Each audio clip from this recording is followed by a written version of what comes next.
Para mahasiswa dari berbagai universitas di Indonesia mulai berdatangan menuju DPR. Di depan mereka dikawal oleh ratusan anggota polisi yang berjaga mengamankan demo. Para mahasiswa ini menuntut agar DPR dibubarkan karena tidak ada gunanya. Gaji dan tunjangan DPR yang terus naik, sedangkan pajak masyarakat juga terus dinaikkan. Seharusnya DPR itu tugasnya mensejahterakan rakyat, dan bukan malah memperkaya diri. Ayo, bantu ketuk-ketuk layar dan subscribe untuk mendukung aksi mahasiswa itu.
Badan Pengelola Indonesia tanah air beta, pusaka abadi nan jaya.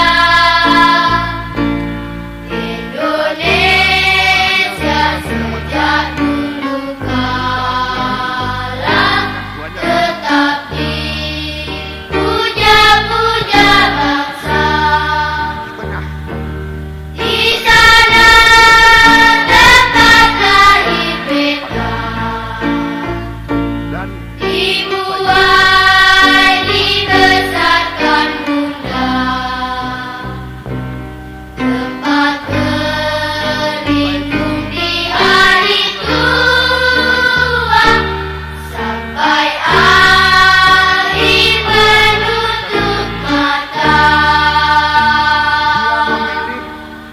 Memilih istilah asing supaya kita tidak mengerti apa itu tantian.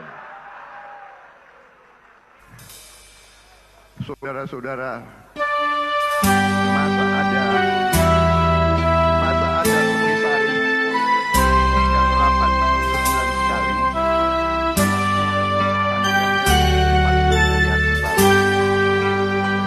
Tanah air ku tidak kulupakan.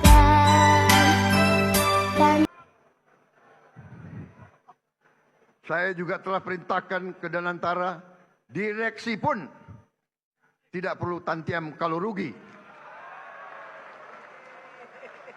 Dan untungnya harus untung benar, jangan untung akal-akalan.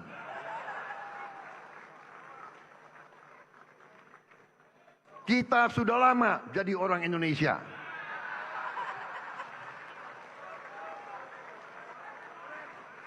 Dan kalau direksi itu, kalau komisaris itu keberatan, segera berhenti, saudara-saudara sekalian.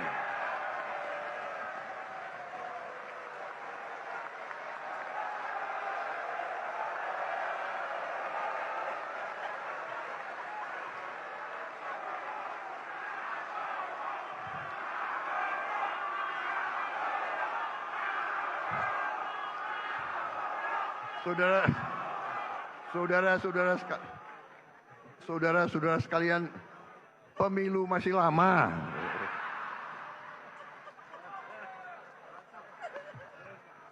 Ini kayak rapat di kecamatan aja. Tapi gedung DPR dibakar. Ini tindakan-tindakan makar ini. Ini bukan penyampaian aspirasi, ya. Jadi semua aparat negara akan selidiki siapa yang bertanggung jawab, ya. Menduga kita sudah ada indikasi-indikasi dan kita akan tidak ragu-ragu. Saya tidak ragu-ragu membela rakyat. Saya akan hadapi mafia-mafia. Demi Allah, saya tidak akan mundur setapapun. Saya yakin rakyat bersama saya. Hai saudaraku yang berada di Indonesia, saya Aldiandra, prajurit Rusia, terus memantau perkembangan aksi demo di sana saat ini. Apabila anggota parlemen DPR tidak mau dibubarkan, maka mohon maaf, rudal balistik segera kami luncurkan ke gedung parlemen tersebut. Ingat, itu baik-baik. Keadaan sudah mencekam, tidak ada satupun DPR yang mendengar aspirasi rakyat, bahkan dibungkam, TikTok pun sudah tidak bisa live, jadi apa mau kalian? What if PBB akhirnya turun tangan bubarkan DPR? Demo Indonesia sampai bikin dunia internasional geram. Media asing shock. DPR Indonesia gaji 100 juta sementara rakyat kelaparan. BBC, CNN, Al Jazeera soroti ketidakadilan yang buta ini. Dewan Keamanan PBB gelar sidang darurat. Resolusi 2025 Indonesia dinilai gagal jadi negara demokrasi. Rakyat butuh intervensi kemanusiaan. Tim PBB mendarat di Jakarta. Audit keuangan negara dimulai. DPR dinyatakan ilegal karena merampok uang rakyat secara sistematis. Plot twist filmnya, PBB resmi membubarkan DPR Indonesia. 575 anggota dinyatakan korup. Gedung DPR disegel. Rakyat akhirnya terbebas. Pemerintahan transisi dibentuk. Rakyat langsung voting lewat sistem online. Gak ada lagi wakil rakyat yang malah jadi perintah rakyat. Indonesia jadi model dunia. Negara pertama yang DPR-nya dibubarkan PBB karena korupsi massal. Rakyat dunia applause standing ovation. Era baru Indonesia dimulai. Budget 1,74 triliun buat DPR dialihkan ke rakyat. Sekolah gratis, kesehatan gratis, kemiskinan lenyap. Dukung rakyat Indonesia dapat keadilan internasional? Drop komen kalian kalau setuju PBB harus turun tangan. Follow untuk perjuangan global. Coba perhatikan akibat daripada perbuatan manusia-manusia yang rakus itu. Betapa banyak kerusakan hari ini yang kita lihat. Di Jakarta, Makassar, di beberapa tempat-tempat tertentu habis. Sekarang kita mau salahkan siapa? Mau kita salahkan para pendemo? Mau kita salahkan pemerintah? Yang kita salahkan adalah manusia-manusia yang rakus yang mempertuhankan hawa nafsu dia. Tak ada manusia yang mau kerusakan itu secara naluri, tak ada. Secara zahir naluriyah manusia, tak ada satupun manusia yang menyukai kerusakan dan kehancuran itu, tak ada. Tapi Allah kasih clue-nya. Hei manusia, jaga tanganmu, jaga kakimu, jaga matamu, jaga nafsumu. Yang kelak membuat rusak di muka bumi itu dia nafsumu itu. Nah itu yang terjadi. Kalau bukan karena dorongan penghinaan, apa yang menyebabkan mereka menjadi seperti itu? Bangga mereka joget-joget di atas penderitaan rakyatnya. Di mana adab, etika dan akhlak mereka? Tidak punya. Mereka bukan manusia yang beradab. Jadi kalau seandainya satu saat mereka mendapatkan balasan dari apa yang mereka buat, mungkin menjadi bentuk pelampiasan daripada orang-orang yang tersakiti. Kita mungkin tidak mengatakan wajar, tapi ulah perbuatan mereka sendiri. Yang terjadi dengan Ahmad Syahrani sekarang. Rumahnya dihabisin oleh massa. Apa sebab? Lisan yang tak bertulang. Betapa rusaknya. Lisan yang tak bertulang ternyata mampu menyakiti hati orang-orang yang memang tersakiti. Meskipun yang dibuat tetap salah. Tapi akhirnya apa? Setiap orang akan mengklaim mereka benar. Apa yang terjadi? Kerusakan. Perhatikan baik-baik kekuasaan Allah.